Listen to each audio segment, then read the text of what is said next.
shortest distance between the line y minus x equal to 1 and the curve x equal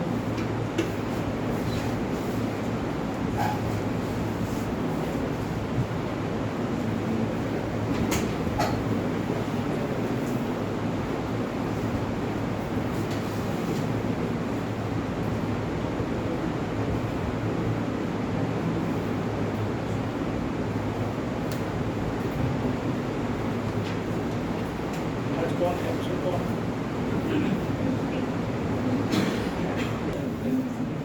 find the shortest distance between the line and the curve. तो पहले तो किसी भी line का किसी point से perpendicular distance निकालना हमें आना चाहिए। जो बच्चों ने नहीं कर रखा है वो देख लें एक बार। मान लो लाइन है ax plus B Y plus C equal to 0 और x1 y1 से मुझे इसका परपेंडिकुलर डिस्टेंस निकालना है। तो मैं कैसे निकालता था, क्लास 11 में सीखा था। मान लो इसका नाम डी दे रहा हूँ मैं, डी डिस्टेंस इज डी। तो कैसे करते थे, ax1 plus by1 plus c upon a square plus b square, है ना। और इसका सारे का this is the perpendicular distance of the line from the point, है ना। तो अब आपको शॉर्टेस्ट डिस्टेंस निकालना है इस कर्व का इससे, है ना। तो मैंने क्या करा, इस कर्व के ऊपर एक पॉइंट मान लिया और perpendicular distance is the shortest distance. ये हमें पता है perpendicular distance is the shortest distance. तो अगर मैं मान लूँ कि भाई इसके ऊपर let y is equal to T, y को t मान लिया, तो x क्या हो जाएगा, टी स्क्वायर। तो ये पॉइंट कितना हो गया, टी स्क्वायर कॉमा टी। ये any point on the curve, ठीक है। ये कोई पॉइंट मान लिया, मैं सपोज कर दिया इस कर्व के ऊपर कोई पॉइंट है। अब इस पॉइंट से इस लाइन का परपेंडिकुलर डिस्टेंस निकालना है ना। तो इसको मान लो मैंने कर्व लाइन को थोड़ा सा एडजस्ट कर दिया, ऐसे हो गई लाइन, है ना। इसको सबको उधर ले गया और इससे इसका परपेंडिकुलर डिस्टेंस निकालना है। तो x की जगह T square minus T plus 1 इसका अंडर रूट अपॉन x का कोफिशिएंट 1 है, y का कोफिशिएंट -1 है, उनके स्क्वायर को ऐड करा और नीचे अंडर रूट पर डाल दिया। तो ये मान लो मेरा z नाम दे दिया। This is the distance of this point from this point. समझ में आ गई, कितना मान लिया, T square minus T plus 1 upon root, ठीक, बात समझ में आती है। अब इस डिस्टेंस को मुझे शॉर्टेस्ट करके निकालना है। डिफरेंशिएट कर लो, कुछ है ही नहीं इसमें, टी है खाली, आराम से डिफरेंशिएट हो जाएगा, D Z by D T, ठीक है। तो ये T square minus T plus 1 मान लो पॉजिटिव है, तो 2t minus T upon root 2, 2t minus 1, 2t minus 1, ये इसका डिफरेंशिएशन हो गया इज इक्वल टू 0।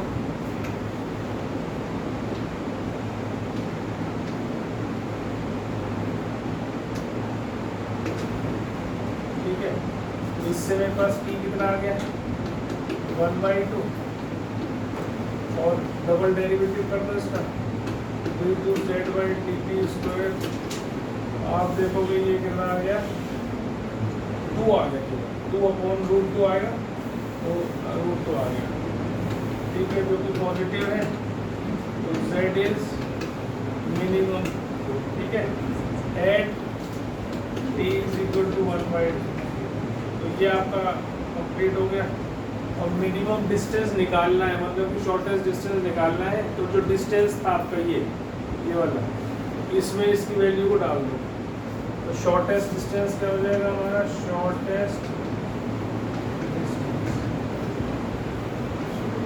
कितना हो जाएगा, 1/√2 तो बाहर है ही, और ये हो जाएगा 1/4 माइनस 1/2 प्लस 1, इसका ये हो गया 3/4, कितना हो जाएगा भाई 1 आधा और आधा जो 3/4 हो गया, टोटल 3/4 हो गया। तो 3/4 नीचे √2 पहले ही है, तो ये शॉर्टेस्ट डिस्टेंस है, ठीक है।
Find the area of the greatest isosceles triangle that can be inscribed in a given ellipse having its vertex coincident with one end of the major axis. ठीक है, तो एक ellipse बना दिया मैंने, दो एक्सिस होती थी अगर आपको याद हो, एक होती थी मेजर एक्सिस बड़ी वाली, एक होती थी माइनर एक्सिस छोटी वाली, और इसकी इक्वेशन होती थी x² plus y² upon b², ये आपको पता है, क्लास 11 से पढ़ा हुआ है। x के नीचे जो हमने a² दिया है, ये पॉइंट होगा a, 0, ये पॉइंट होगा 0, b, ये पॉइंट होगा -a, 0, ये पॉइंट होगा 0, -b, और चार हिस्से बन रहे हैं, सारे के सारे बिल्कुल सिमिलर हैं, एक से विद सेम एरिया, है ना, एरिया भी सेम होता है। अब आपको उसने कहा है कि एक ट्रायंगल बना दिया इसके अंदर मैंने, और उस आइसोसेलेस ट्रायंगल बनाया, आइसोसेलेस अभी नहीं बनाया, ट्रायंगल बना दिया, और उसका एक जो वर्टेक्स है वो मेजर एक्सिस के एक कोने को टच कर रहा है, coincident with one end of the major axis. तो मेजर एक्सिस के दो कोने हैं हमारे, जो हमारा ट्रायंगल है उसका एक वर्टेक्स इस कोने पे है जो कि वर्टेक्स ही कहलाता है। This is also called vertex of ellipse, ठीक है, समझ में आ गया बच्चों। अब आपको कहना है कि area of the greatest isosceles triangle, मतलब हमने करना क्या है कि इस ट्रायंगल का को ग्रेटेस्ट करना है और इसको हम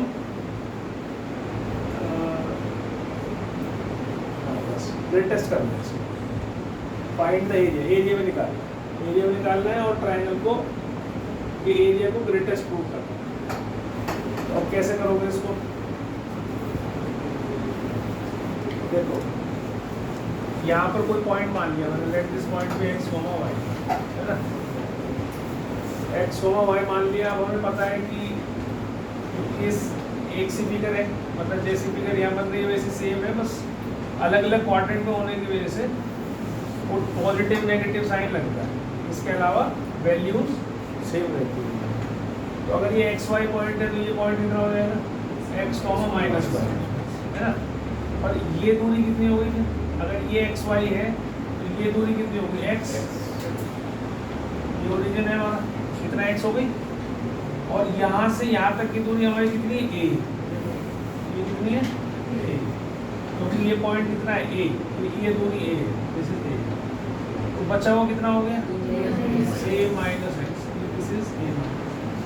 इतनी बार समझ में आ गई सब? अब ये कितना हो गया, ये y, एक्स वाई पॉइंट लिया।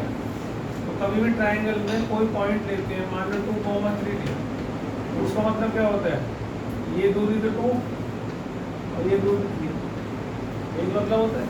तो अगर ये पॉइंट एक्स वाई लिया मैंने, ये वाला एंड पॉइंट बी, तो ये दूरी तो x और ये दूरी y, पूरी की पूरी, तो ये पूरी y होगी, ये भी y होगी। ये बात समझ में आती है? अब आपको इसमें एरिया लेना है इस ट्राइंगल में। एरिया क्या होता है ट्राइंगल का? Half into base into height होता है। तो हाफ बेस कितना हो गया 2y हो गया, इंटू हाइट कितनी होगी a माइनस एक्स, ये से कैंसिल हो गया, y into a minus x आ गया मेरा, इसका स्क्वायर करो, y square into a minus x था, इसको z मानो बेटा, बात नहीं करो प्लीज। कोई समझ में ना आए मेरे से पूछो, कोई डाउट आ रहा है किसी बच्चे को? डाउट? अगर कोई डाउट आ रहा है छोटे से छोटा पूछ लिया करो, आपस में डिस्कशन नहीं, क्योंकि वो गलत ही बता सकते हैं तुम लोगों को। तो आपस में डिस्कशन नहीं, मेरे से पूछो जो पूछो। अब इस वाई स्क्वायर की वैल्यू वहाँ से निकालनी है, इक्वेशन क्या थी मेरी एलिप्स की, तो वहाँ से वाई स्क्वायर की वैल्यू निकालो यहाँ से, ये हो गया जी y square upon b square. तो जब इसको उधर ले जाओगे और एलसीएम लोगे तो आपके पास ऐसे आ जाएगा, वाई स्क्वायर की वैल्यू आ जाएगी B square upon a square into a square minus x, एक बार वाई स्क्वायर की वैल्यू आ जाएगी। अब तो वाई स्क्वायर की वैल्यू यहाँ डाल देंगे है ना, तो जेड कितना हो गया हमारा b square upon a square into a square minus x square into a minus x का। अब सारा फंक्शन एक्स में आ गया, इसको डिफरेंशिएट कर दो, D Z upon D x, तो ये लिख लिया हमने, क्वेश्चन लिख लिया, क्वेश्चन लिख लिया, मिटा रहा हूँ उसको।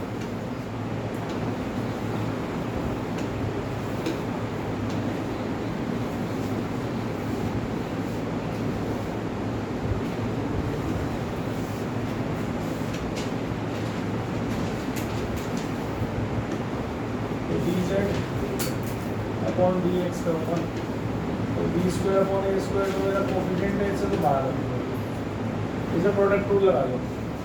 तो ये a square minus x square जो है इसको पहले आगे लाओ, 2 इंटू ए माइनस एक्स, अब अंदर वाले को करोगे तो -1 आ जाएगा, प्लस ए माइनस एक्स का होल स्क्वायर, ठीक है, इंटू इसका डिफरेंशिएशन 0 माइनस 2x,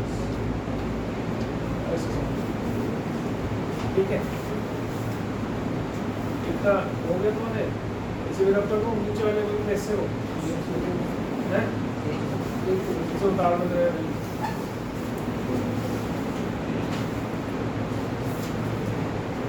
ये आरडी शर्मा में ट्रिग्नोमेट्री से कर रखा है, तो इसलिए इसको उतार लेना।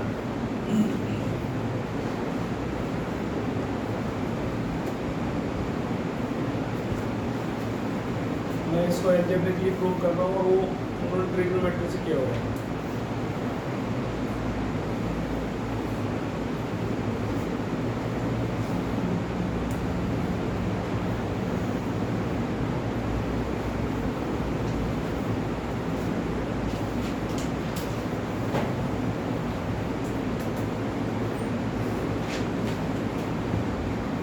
हो गया इतना, जहाँ तक लाइन डालेगी वहाँ तक नीचे, फिर देखेंगे नीचे वाला। अब इससे क्या होगा,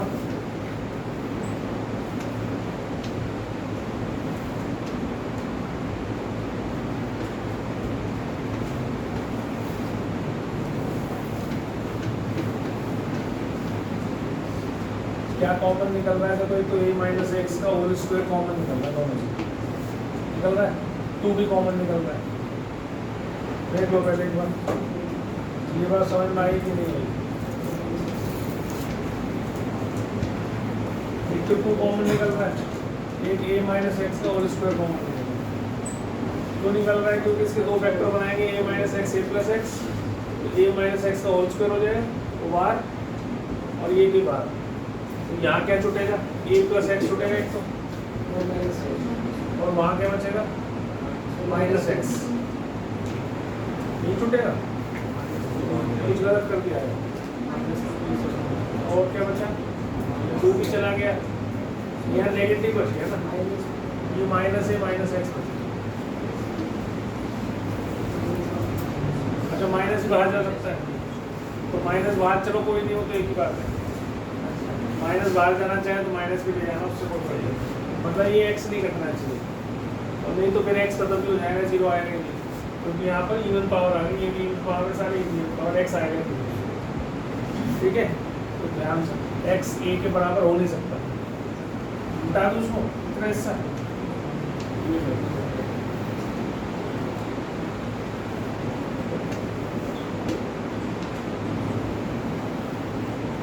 ठीक है, अब इसको 0 के बराबर रख लो। अब this can not be 0, this can not be 0, है ना, तो ये स्क्वायर है, स्क्वायर कभी भी 0 नहीं होता। स्क्वायर जब भी 0 होता है जब एक्स ए के बराबर हो जाए, इसके अलावा नहीं होता है ना, वो हो नहीं सकता। वहाँ देखो x क्या है, ये है, और a क्या है, ये है। अब अगर x की वैल्यू a बना दूंगा तो फिर तो सारे ट्रायंगल बनेगा ही नहीं, है ना। तो अब हमारे पास क्या बचा? फिर ये बचा, तो इससे मैंने 2x is equal to minus a आ गया, x कितना आ गया? माइनस, है ना।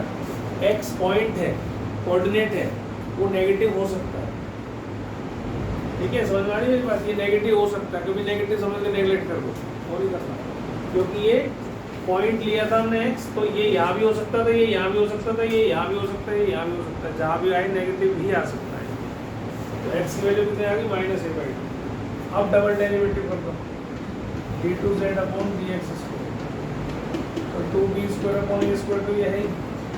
अब मैं इस दोनों को भी प्रोडक्ट रूल लगा रहा हूँ, a माइनस एक्स का होल स्क्वायर ऐसे इनटू इसका डिफरेंशिएशन कितना है? -2, तो 0 हो जाएगा, माइनस और minus two minus two, plus minus a minus 2x, ये तो है, और ये इसका डिफरेंशिएशन हो जाएगा y is a minus x into minus x minus. इसी बात समझ में आ गई? प्रोडक्ट रूल लगा दिया। अब ये तो 0 ही है ना, इसे 0, ये तो यहाँ से 0 ही लिया था मैंने, अगर ये डालूंगा तो 0 आ जाएगा, और ये पॉजिटिव है, ये भी पॉजिटिव है, बाहर कितना आना चाहिए? नेगेटिव। ध्यान से समझने का क्या कह रहा हूँ, ये पार्ट पूरा का पूरा 0 है, ये लिया मैंने 0, तो 0 इंटू एनीथिंग इज 0, तो ये तो गया, बचा मेरे पास ये सारा हिस्सा, इसमें ये भी पॉजिटिव है, ये भी पॉजिटिव है, ये भी पॉजिटिव है, ठीक है, और ये भी पॉजिटिव है, और 2 भी पॉजिटिव है, बाहर केवल एक माइनस साइन है, सारा पॉजिटिव विद नेगेटिव साइन, तो ओवरऑल क्या बन गया? Negative at x is equal to minus A by 2। ये बात समझ में आती है? तो ये यहाँ तक पहुँचते हैं, ये नीचे वाला लिख लिया, देख लो एक बार, जिसका निश्चित नहीं लिखा है तो मिटा दो, लिख लिया।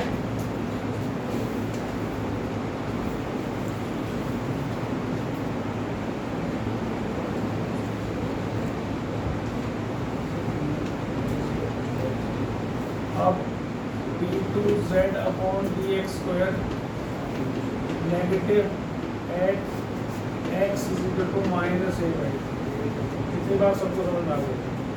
अब एरिया क्या था हमारा, वो बता दो मुझे एक बार, व्हाट वाज द एरिया जो शुरू में लिखा था मैंने, y into a minus x का क्या था?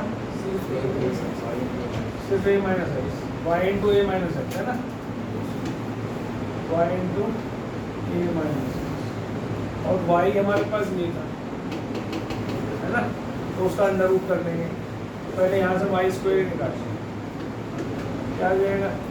y कितना आ जाएगा? घटाता हूँ c बाई ए, और इसमें डाल दिया मैंने ये a square minus a square by 4, इसका कितना आ जाएगा? √3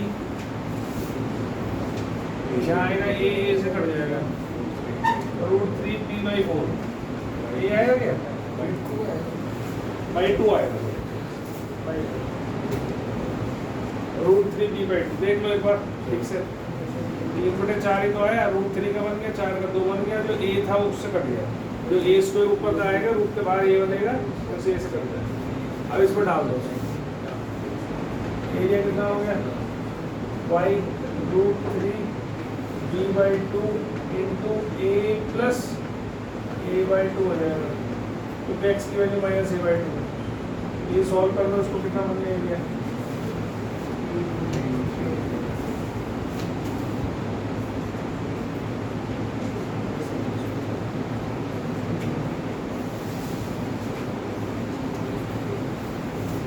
ठीक है, तो एरिया कितना आ गया, √3b/2 इंटू 3a/2, तो आ गया जी 3√3ab/4 स्क्वायर,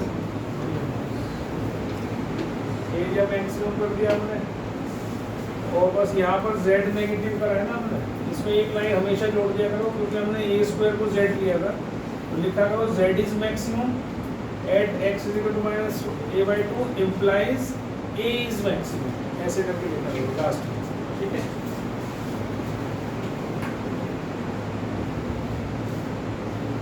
सॉल्व करो,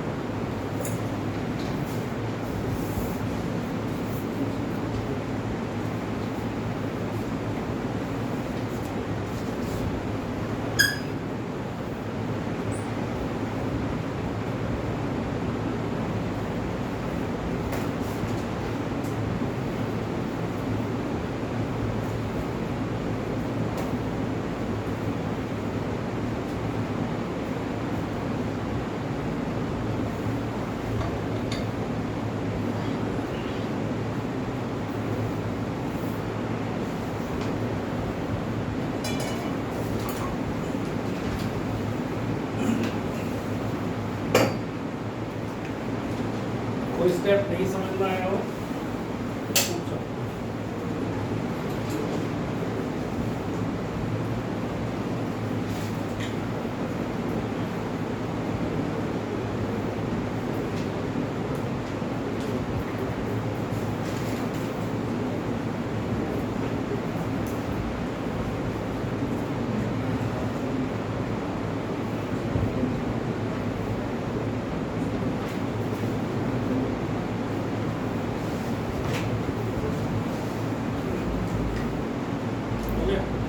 डाउट पूछ लेना।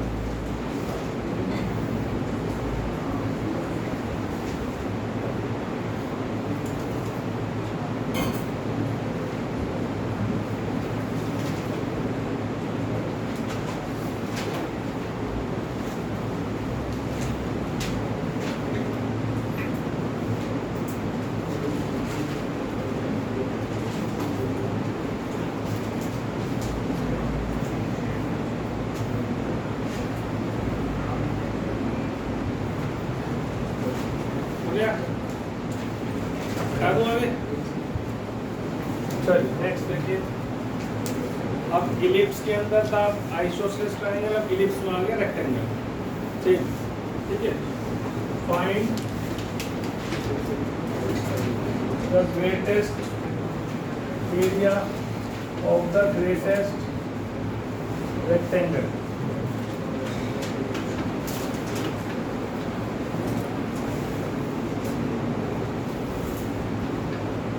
that can be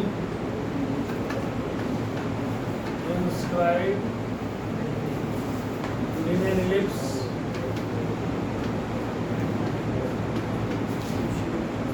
x square upon a square plus y square upon z square।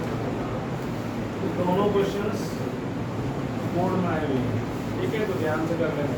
कोई चीज़ नहीं समझ में आ रही हो तो ऐसा पूछ लो। इलिप्स के अंदर रेक्टेंगल है, ठीक है।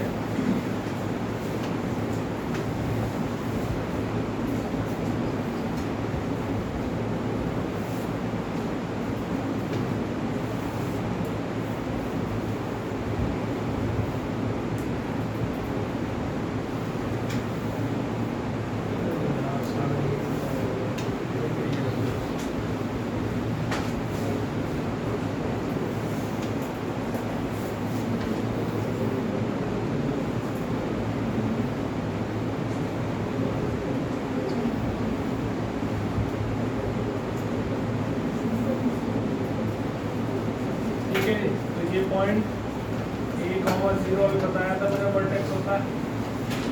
इसके ऊपर मैंने एक पॉइंट मान लिया x, y। बेटा बात नहीं करो प्लीज, ये पॉइंट मान लिया मैंने इसके ऊपर। अब आपको इसका रेक्टेंगल का एरिया ग्रेड टेस्ट करके दिखाना है। अगर ये पॉइंट x, y है तो ये दूरी कितनी होगी x, मतलब ये x है ना, और ये कितना होगी y, और क्योंकि ये रेक्टेंगल है तो जो पॉइंट यहाँ है वही पॉइंट यहाँ आएगा, तो वो कितना हो जाएगा -x, y।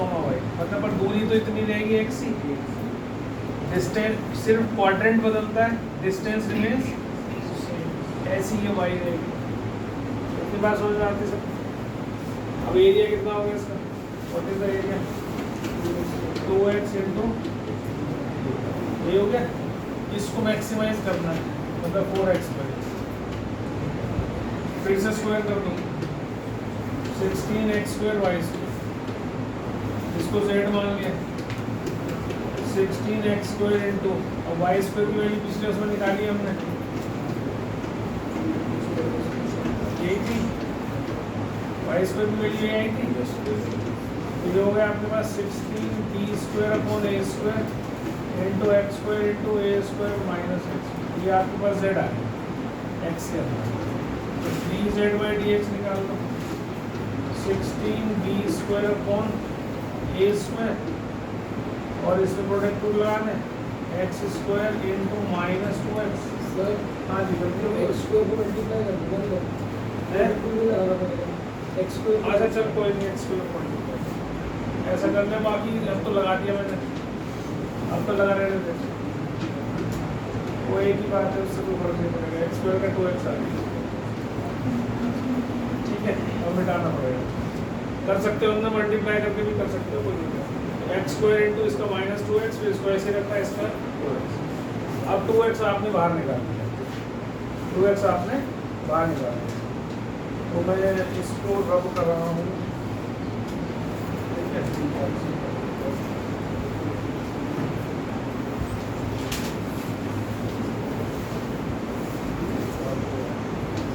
तो ये हो जाएगा जी 16b square upon a square into 2x हमने कॉमन ले लिया, तो बचा -x स्क्वायर और plus a square minus x square, इसको मैं 0 रख लिया। अब ये 0 नहीं हो सकता कुछ भी, x भी 0 नहीं हो सकता, है ना। तो क्या बचा हमारे पास ये वाला पार्ट, तो ये कैसा होगा 2x square equal to a square, x square कितना आ गया a स्क्वायर बाई 2, तो x क्या आ गया a बाई 2 वो है ना। अच्छा x y ले सकते हो प्लस माइनस, उससे कोई फर्क नहीं पड़ेगा, ठीक है। फिर उसके बाद इसका डबल डेरिवेटिव करोगे, क्या बनेगा d2z अपॉन dx स्क्वायर 16 कितना हो गया था, 2x निकाल दिया था मैंने, तो इसको अंदर मल्टीप्लाई करके डिफरेंशिएट करेंगे, तो 32b square upon a square, और x अंदर मल्टीप्लाई कर देता हूँ, क्या हो जाता है, इसको लिख लो जरा यहाँ पर, तो ये हो जाएगा a square x minus 2x cube, ये हो जाएगा ना, ये अंदर मल्टीप्लाई कर दिया। अब इसको डिफरेंशिएट करेंगे तो आएगा a square minus 6x square. अब x स्क्वायर की वैल्यू a स्क्वायर बाई 2 इसमें डाल दो, ठीक है, तो क्या हो जाएगी, नेगेटिव आएगी, देखो a स्क्वायर बाई 2 डालूंगा तो ये 2 3 6, a square minus 3a square आ जाएगी, तो कैसी होगी, negative at x is equal to a by, ठीक। तो z is maximum implies area is maximum at x is equal to a by root 2। अब एरिया निकालने के लिए जहाँ सबसे पहले रखा था आपने ये आपका एरिया निकलेगा, लेकिन अंडर रूट करना नहीं भूलना, बच्चे इसमें गलती करते सबसे ज़्यादा, भूल जाते हैं उसको। ये a स्क्वायर ले रखा है आपने, तो z जो है वो एरिया निकालना है तो उसका अंडर रूट, जो भी वैल्यू आएगी इसमें रखो और अंडर रूट कर दो। इधर वाला मिटा दूँ क्या? नहीं मिटाऊँ?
क्वेश्चन कराता हूँ, बहुत अच्छा क्वेश्चन है,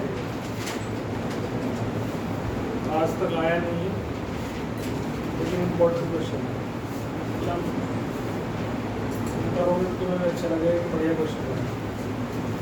वैसे हमको तो सारे अच्छे लगते हैं लेकिन ये ज़्यादा अच्छा लगेगा।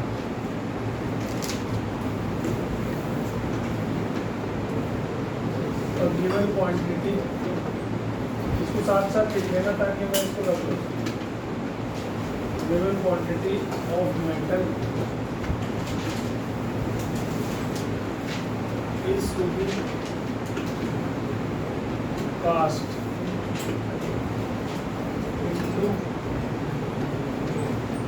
into a half cylinder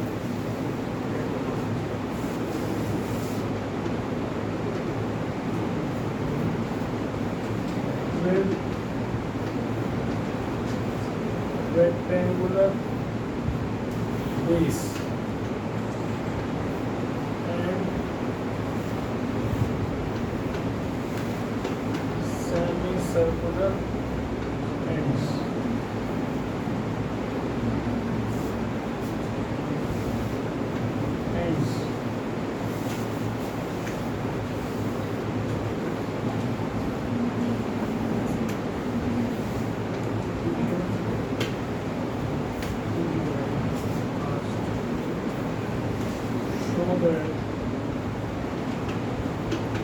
In order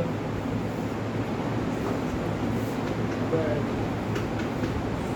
the total surface area, चलो एक मिनट, क्या हो रहा है?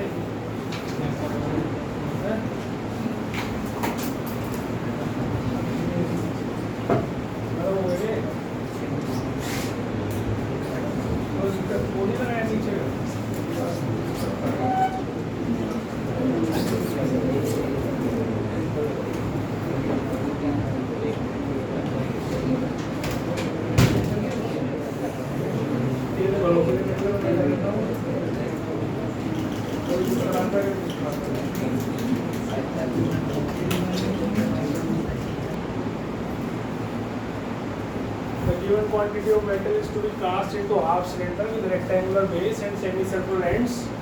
Show that in order that the total surface area may be minimum, the ratio of the length of the cylinder to the diameter of the semicircular ends is pi is to pi plus 2. ठीक है.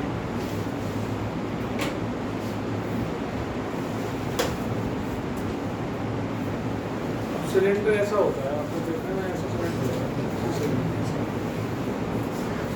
अब इसको मैं आधा काट दूँ, half cylinder, ध्यान से समझना. ये इसको है ना ऐसे काट दिया तो इसकी शेप कुछ ऐसी हो जाएगी, ऐसी हो जाएगी ना. नीचे का बेस फ्लैट हो जाएगा और जो ये एंड जो सर्कुलर थे सेमी सर्कुलर रह जाएंगे. उसमें पूछे बोला है उसने cast into half cylinder with rectangular base. ये रेक्टेंगुलर हो जाएगी, ये लेंथ ये ब्रेड्थ, ये रेक्टेंगुलर बेस हो जाएगा. ठीक है. फिर semi circular ends, semi circular ends, तो ये सेमी सर्कुलर एंड्स, तो ये बन गया आपका हाफ सिलेंडर. इसका फुल सरफेस एरिया क्या होता था? 2 pi r h plus 2 pi r square. Solid cylinder लगाया ना, given quantity of material into cast into half cylinder. Given quantity का मतलब हो गया वॉल्यूम गिवन है, वॉल्यूम इज गिवन. तो वॉल्यूम कितना होता है इसका? Pi r square h. ये तो कांस्टेंट हो गया, ये तो गिवन है, क्योंकि गिवन क्वांटिटी की बात कर रहा है. ठीक है. उससे बनाया मैंने हाफ सिलेंडर, और इसका सरफेस एरिया क्या हो जाएगा जी मेरा? Pi r h plus pi r square.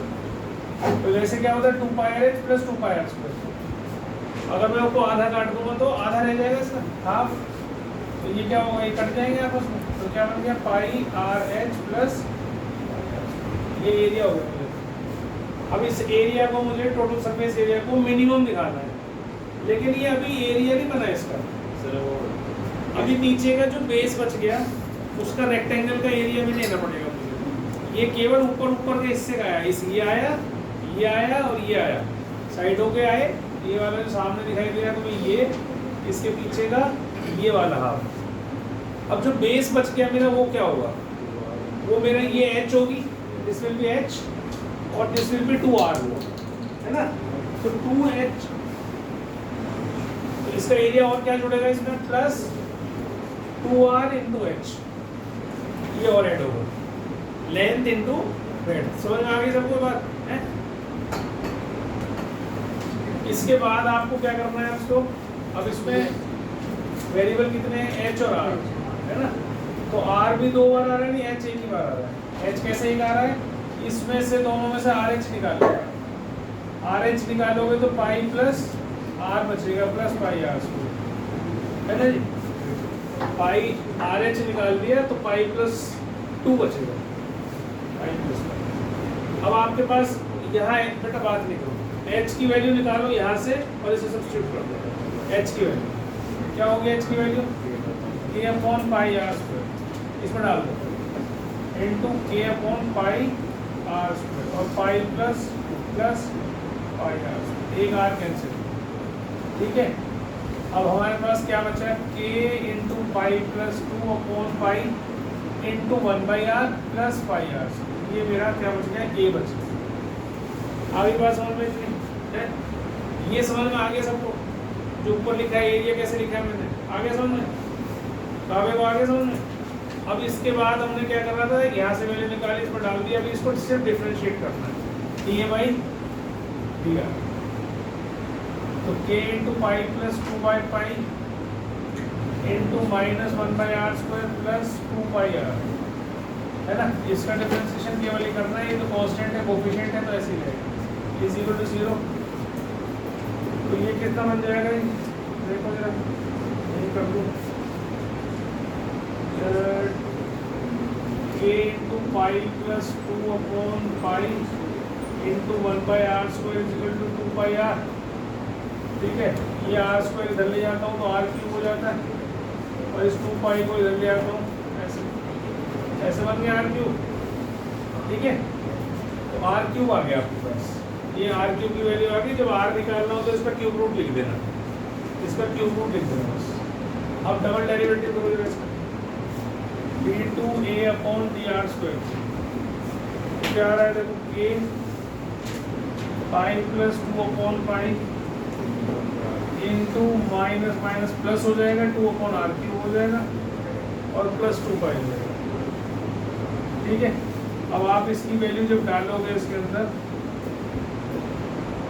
Into 2/r³ ये डालिए आपने 10 into pi plus 2/2 pi square है ना, प्लस 2 पाई। कोई सॉल्व करने की जरूरत नहीं किसी, सब कुछ पॉजिटिव पॉजिटिव नेगेटिव है ही नहीं कहीं पे भी, है कि नहीं, कहीं पे भी नहीं है। करने की इच्छा हो तो कर लेना, कोई मनाही भी नहीं है। ये कट रहा है तो ये काट पीट कर देना इसको, ये 2 पाई का 4 पाई हो जाएगा, 4 पाई प्लस 2 मतलब पॉजिटिव ही आना है। तो area is minimum at r is equal to और k pi plus 2/2 pi square इसका क्यूब रूट। मिनिमम हो गया, पहला काम तो हो गया हमारा कि टोटल सरफेस एरिया मिनिमम है। अब हमें क्या शो करना है, रेशियो ऑफ लेंथ, लेंथ मतलब हाइट h/2r, क्योंकि हमें और निकालना है, दिखाना ये है लेंथ की, सिलेंडर की लेंथ क्या होती है हाइट, और diameter of the semi circular ends मतलब 2r, इसको हमें दिखाना है pi is to pi plus 2r है ना। तो आप क्या करेंगे, यहाँ से k की वैल्यू निकालो, यहाँ से k की वैल्यू निकालो और इसे पुट करो, यहाँ से k की वैल्यू करो पुट। तो k कितना आ जाना चाहिए 2 pi square r³ pi plus 2। ठीक है, ये मैंने उठाई और यहाँ डाल दी इसमें, ये क्या हो जाएगा pi r² h is equal to 2 pi square r³ pi plus 2। r² से ये कट जाएगा, एक पाई से ये पाई कट जाएगा और ये बचा 2r h/2r, ये 2r है ना, ये 2r, तो कितना बच गया पाई प्लस, यही लाना था मुझे, देखो h/2r समझ में आ गया।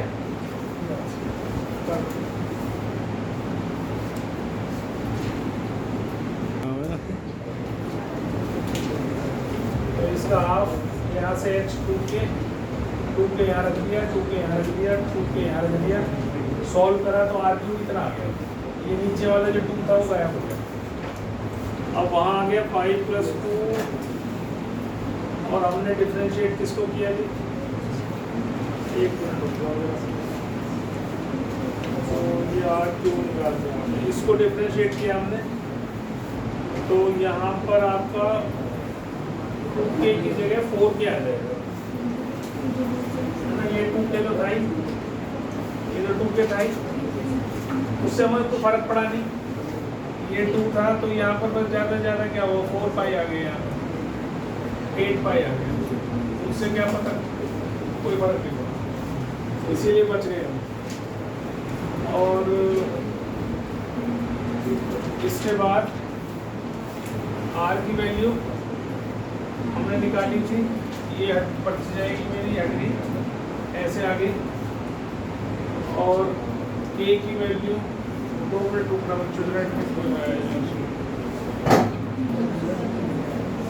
ठीक है। तो कहाँ गड़बड़ हुई और ये ठीक आ गया। अब k की वैल्यू k कहाँ से निकाली थी मैंने, ये पाई स्क्वायर r³, ये आ गया मेरे पास k की वैल्यू। अब ये भी हट गई यहाँ से, यहाँ 1/2 आ गया, है ना, कोई फर्क नहीं पड़ा, ये 1/2 बस, ये 2r आ गई नीचे h/2r। हमारा क्वेश्चन बिल्कुल ठीक है, लेकिन इसमें मार्क्स मिलेंगे सीधे, क्योंकि पहले स्टेप पे हमने सिलेंडर ले लिया पूरा, आप बिल्कुल ठीक कराए क्वेश्चन, एकदम कहीं भी कुछ गड़बड़ निकली, फर्क पड़ा नहीं उससे, इसलिए गलती पकड़ी भी नहीं गई।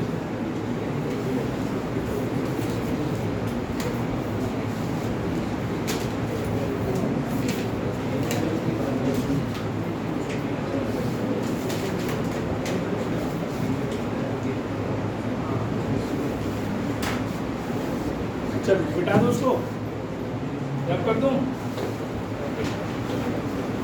नेक्स्ट क्वेश्चन देखिए आप,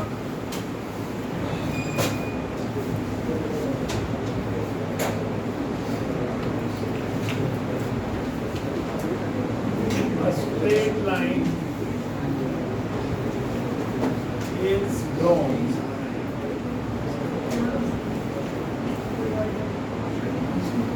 through a given point P 1, 4, determine the least value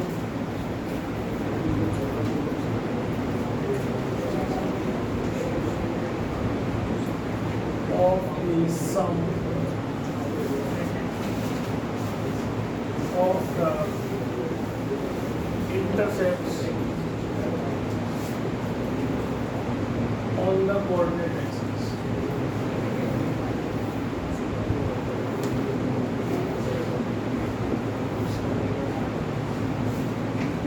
ठीक है, पहले वाला रब कर दो।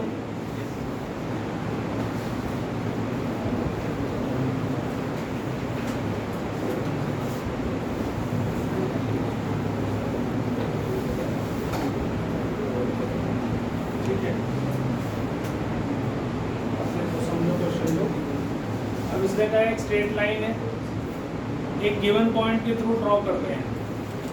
ठीक है, is drawn to a given point, तो y minus y1 is equal to mx minus x1, ये स्ट्रेट लाइन की इक्वेशन होती है। तो y minus 4 is equal to mx minus 1। पढ़ो पढ़ो,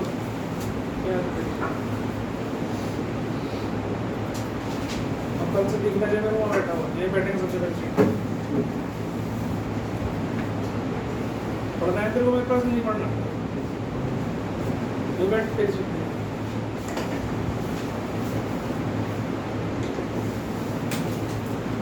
ठीक है, अब इसको इधर ले जाओ, mx minus y is equal to m minus 4,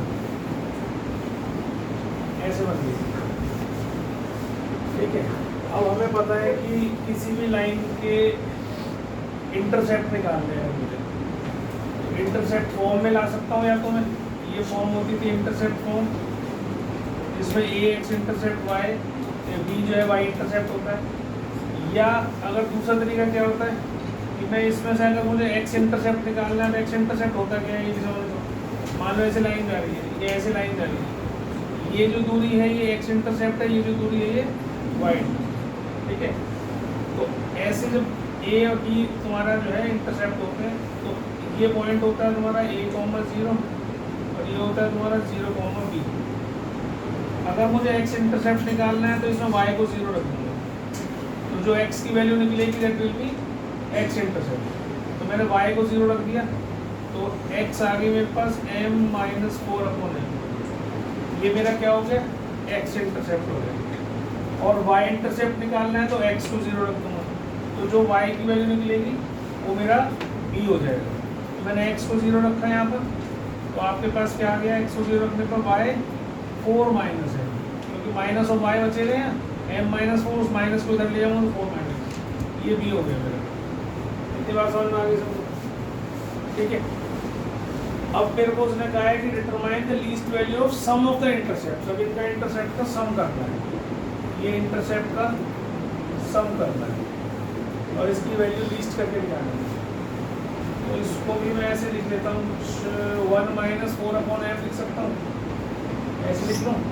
तो 5 माइनस m माइनस 4/m, ऐसा ये s आ गया। इसके नीचे अलग लिखा है, इसके नीचे अलग लिखा है, m से m कट गया 1 आ गया, ये ऐसे लिख दिया, 4 + 1 5 आ गया, और माइनस है वही होता है। तो ds/dm करूँगा, तो 0 minus 1 minus 4 into minus 1/m²। ठीक है, तो इज इक्वल टू 0 रख लो, इज इक्वल टू 0 रखूँगा तो आएगा 4/m² इज इक्वल टू 1। ये आएगा कि नहीं? नहीं, नेगेटिव आएगा, गलती होगी, मैंने गलती कर दिया। एक मिनट,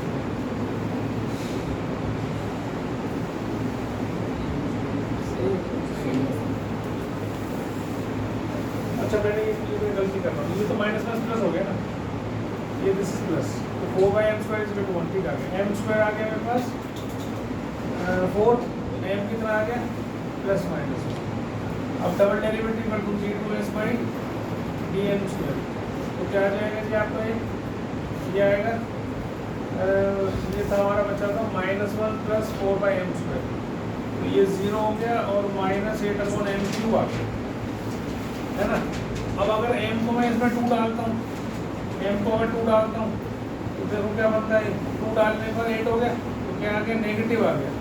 तो s मैक्सिमम हो रहा है एट m = 2, और हमें क्या चाहिए, लीस्ट चाहिए।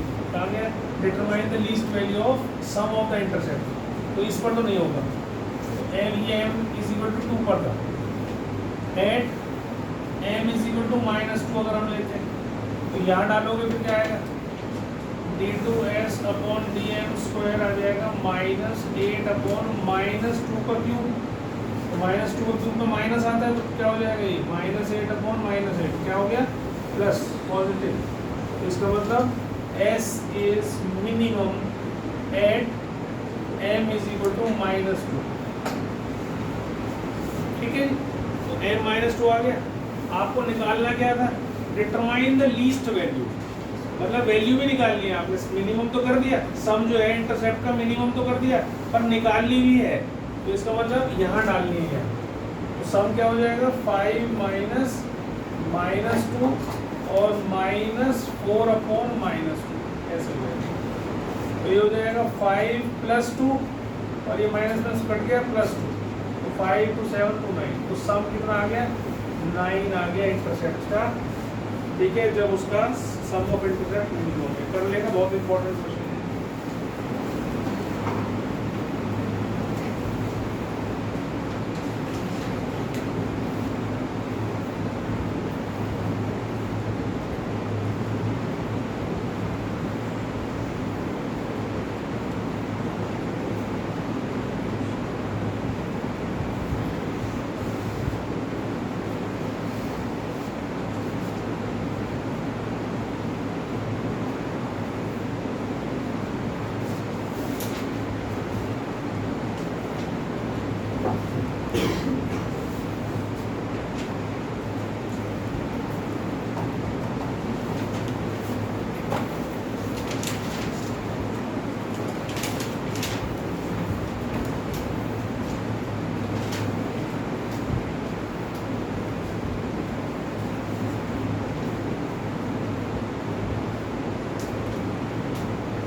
बाद अगला question,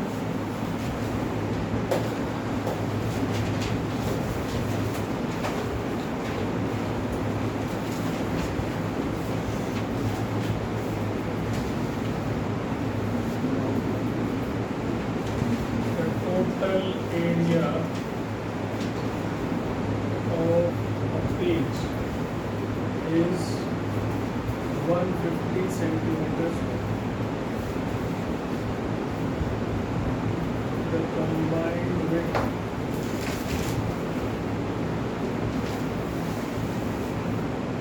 of the margin at the top and bottom is 3 centimeter and the side is 2 centimeter. What must be the dimensions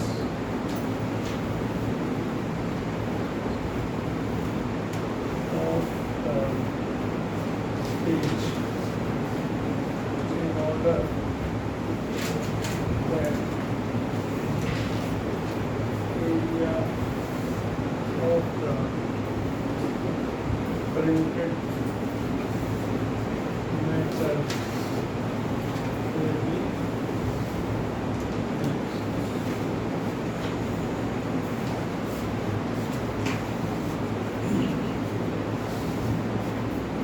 पहले वाला करो।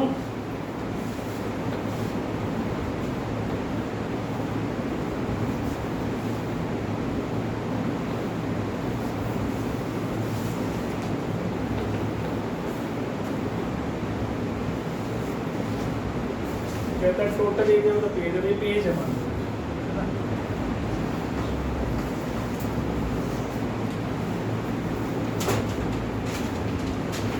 इस पेज में एक तो साइड का मार्जिन होता है, एक ऊपर का होता है, एक छोटा सा नीचे का होता है। ऐसे होता है ना, सबसे लास्ट वाला जो होता है वो चौड़ा होता है, रजिस्टर में देख सकते हो। ऊपर का चौड़ा होता है, नीचे छोटा होता है, बस इतना होता है, साइड में मार्जिन। अब इसने कहा total area of the page, पूरे पेज का एरिया तो 150 सेंटीमीटर स्क्वायर है पूरे का। Combined width of margin of the top and bottom, इन दोनों की मिला के जो कंबाइंड विड्थ है वो है 3 सेंटीमीटर की, ये प्लस ये 3 सेंटीमीटर। मान लो ये L1 है, ये L2 है, L1 प्लस L2 कितना है, और साइड की कितनी है जी, 2 सेंटीमीटर।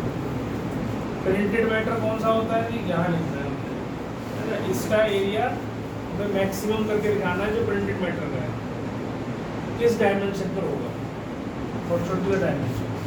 तो मान लो पूरी लेंथ ये मान लो x है कितना, और ये पूरी y है, तो प्रिंटेड मैटर बचा कितना, प्रिंटेड मैटर कितना बचा, तो ये बची लेंथ, तो इसमें से 2 सेंटीमीटर हटा दो, तो ये कितनी बची x-2, और ये कितनी बची y-3, अगर ये देखो, क्योंकि ये हटा दिया, कुल मिला के 3 सेंटीमीटर हटा दिए पूरे y में से, ये y का पूरा, इस बार y, ठीक है। तो अब इसका मतलब क्या हो गया, एरिया आपके पास पहले देखा था xy 150 सेंटीमीटर, ये गिवन है इससे, है ना। अब जो एरिया आपने निकालना है उसका नाम कुछ और दे दो, मान लो A1 ले लिया मैंने, जो प्रिंटेड मैटर का एरिया है वो कितना हो जाएगा, x-2 इंटू वाई माइनस, इसको आपको मैक्सिमाइज करना है, this you have to maximise.